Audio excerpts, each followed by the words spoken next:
রান্নাঘরে আর একটা রেসিপি নিয়ে চলে এসেছি, পালক পনির। আজকে আপনাদেরকে করে দেখাবো। আমাদের একটা ছোট্ট বাগানের পালং শাক সে তুলে আগে থেকে রেখে দিয়েছিলাম, সেটা রেসিপিটা আপনাদেরকে করে দেখাবো আজকে। আপনারা দেখতে থাকুন ভিডিওটা। ভিলেজ রান্নাঘরে পালক পনির।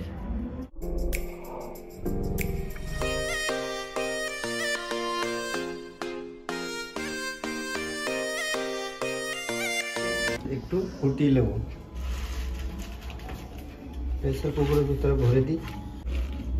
এটা একটু ফুটিয়ে নেব ভালো করে, তারপরে পালং পনির করব। বন্ধুরা, পালং পনিরের জন্য তেল দিয়ে দিচ্ছি।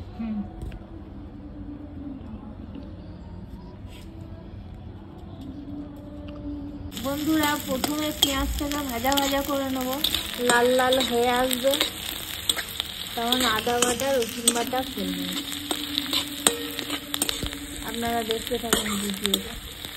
এবার আদা বাটা, পেঁয়াজটা লাল লাল হয়ে এসছে, এবার আদা বাটা রসুন বাটা দিয়ে দেবো। চামচ পরিমাণ মতো লবণ দিয়ে দিলাম, 1 চামচ হলুদ দিয়ে দিলাম, ধনে গুঁড়ো 1 চামচ দিয়ে দিলাম, মিট মশলা 1 চামচ, রেড চিলি পাউডার 1 চামচ। হালকা একটু জল দেবো, মশলাটা পুড়ে যাচ্ছে।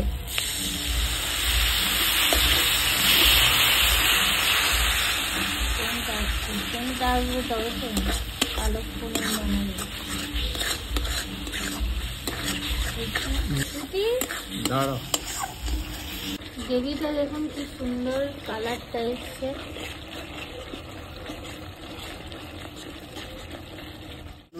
পনিরটা ঢেলে দেবো, একটু গ্রেভির সঙ্গে পনিরটা ভাজা করে নেবো। পালং পনিরে পনিরটা ভাজা দেওয়া হয় না, কাঁচা দিতে হয়। একটু গ্রেভির সঙ্গে কষে নেবো। এবার ঢেলে দিই। এবার ঢেলে দিলাম।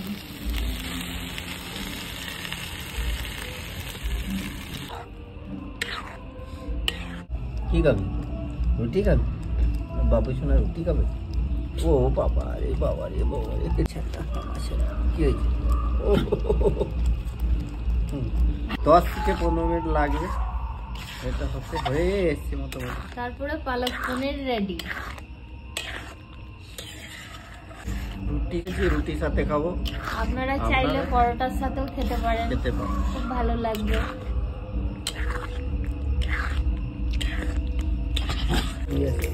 তো আগে কি করছো? ক্যামেরার দিকে তাকাও, ক্যামেরা। হ্যাঁ, ক্যামেরায়। খুব লক্ষ্মী।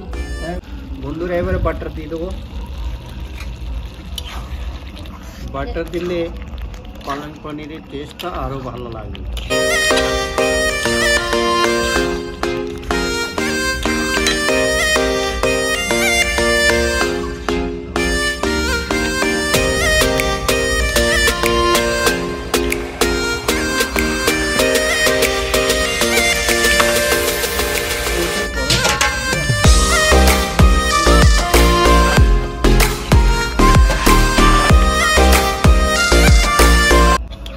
হয়ে গেছে, এবার নামিয়ে দিচ্ছি।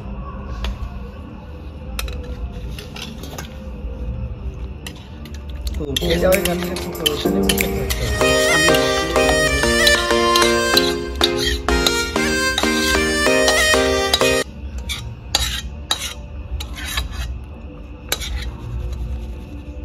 উপর থেকে একটু ধনের পাতা সরিয়ে দেবো।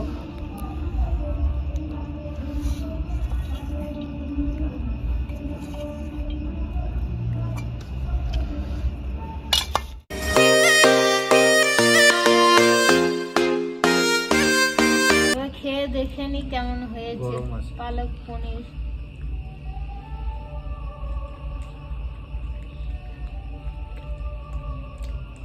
ভালো হয়েছে, সুন্দর হয়েছে।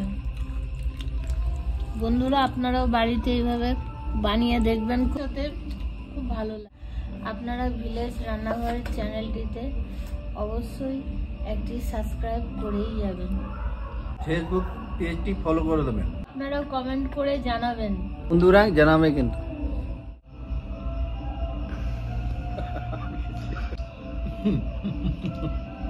দারুণ হয়েছে। ভিলেজ রান্নাঘরে পালক পনির।